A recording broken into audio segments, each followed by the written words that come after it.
George Coates with World Auto Steel. I'm one of World Auto Steel's technical directors, and I've got the lead role and responsibility for the development of a vehicle program that we call Steel Emotive.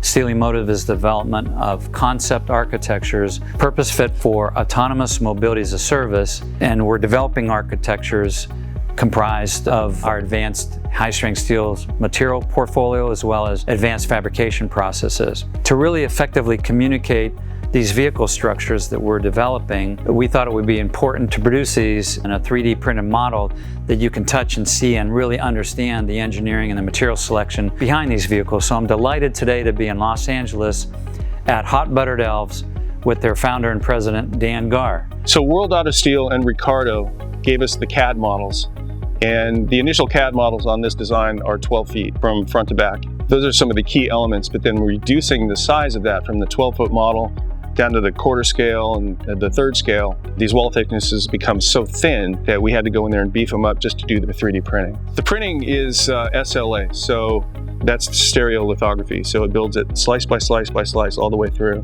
The way it works is it's a giant vat of material, and the laser's on top, and the laser dances through the material, but it's doing layer by layer by layer.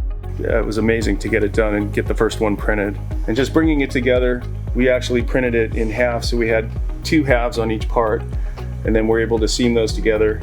The model came out great. And then the painting process is meticulous. So we have 5 colors on this model. You know, we have those all mixed and we know where they go. So we're masking by taking the tape and running them around those lines and then using X-Acto to just finely cut the details and peel off the tape that's in the way. And once that's all masked, we spray it and then peel that off and put on the next color, cover up the one that you just did. And then we get to a point where the smaller patches of certain colors, the yellows, the oranges, we come in with a brush or a micro airbrush and we can paint inside, and it goes faster that way. The last step is putting on the clear coat, and that is a different animal to work with.